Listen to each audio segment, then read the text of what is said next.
Hi, welcome to the Pedagog. I'm your host, Michaela Everett, opinions editor at the University Star. And with me today are columnists Jacob Rodriguez and John Lee to talk about conflict and how to peacefully protest in a time when so many people have something to say. Jacob, why don't you start? So protests have been a huge thing, like all over. I think, what does Katie say? She says over 1 million people participated in the women's marches in U.S. and worldwide. So people across the nation and in the country overall are just fed up with things. Okay, John. I think during a time like this, definitely with Donald Trump in power, I think the protests are very important, especially for things that you don't believe in, such as the Women's March. And I actually understand that there was a pro-life march also. So I think all types of protests are important, especially based on what your views are and things like that. Do you think there should be a certain way to protest? I think in the columns, both of them agreed that nonviolent protest was the best way to protest. And I think when you protest nonviolently, it's a great way to show that it kind of validates your point, basically. Mm-hmm. Like, for example, with the civil rights movement with Dr. Martin Luther King Jr., he basically said that showing, being nonviolent doesn't give them ability to, doesn't give them a reason why to, fight back. Because if you are showing violence, they have a reason to show you violence back, basically.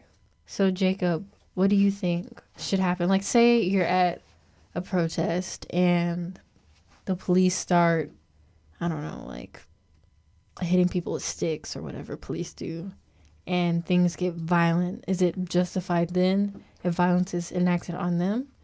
Well, I mean, if bad stuff starts happening, hopefully I have a press pass so I can separate myself from the issues.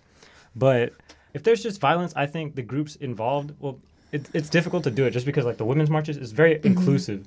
And so when you have an inclusive protest, you make room for a lot of groups to join and just different agendas basically being pushed. And so it's difficult to separate things like that. And it's also difficult to organize it. I was at a protest for the DACA Dreamers, and they had everybody from environmentalists concerned about what the wall will do to just the Rio Grande Valley River area, and then just Muslim Student Association, and all these people just getting up there and talking. And it's kind of hard just to unite under that one front, especially when violence comes out, there's basically nothing you can do about it. I think that people do, though, why sometimes violence happens. People get to a point where they're tired of talking and tired of saying pretty much the same message over and over again. And they feel like people aren't listening to them, and that the only way they can get attention to their cause is to enact violence. Or say animal rights groups that blow stuff up or set animal labs on fires because no one's really listening to them until they carry out some act of violence and people are paying attention to them. Or what Madonna said about blowing up the White House, and that just what? How'd that even come about? Yeah, Joe mentions in his column that there was violence on Inauguration Day. People throwing stuff at storefronts and trashing limos and stuff.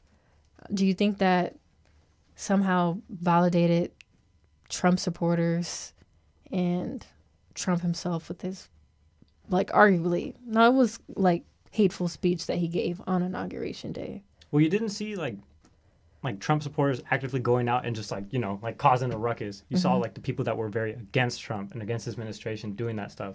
So it made it seem like Trump was there to bring calm to the storm that was happening already in America. And so I don't know. It just messed a lot of things up because you had all these people doing the right thing or the right thing, quote unquote, and then it's overshadowed by the violence that happened. John, what do you think? In terms of them, I didn't, because at the same time there was the Women's March, correct? That was the next day. I think in regards to the violent protesters, I don't really think they had an agenda, really, besides not liking Donald Trump, obviously. I think because the women's protest was the next day and a lot of the people who did march in the women's protest were against Donald Trump, I don't think that it really... I feel like it wasn't covered as heavily as the women's protest, so it kind of invalidated whatever they did. Because a lot of people didn't actually know about that they did that, and there was not a lot of media coverage. And obviously what they were doing was kind of stupid and pointless.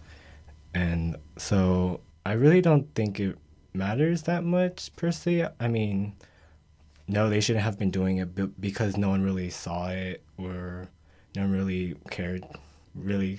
So I don't think it's that big of a deal. So, what do you think is the best way to deal with anger and you're trying to protest? If you get what I'm saying? Like, sometimes people get really heated. Yeah, there's this quote that Michelle Obama says. She says, "When they go low, we go high." So you know what I mean? So I don't know, just do something, put your angry energy into something that is worthwhile.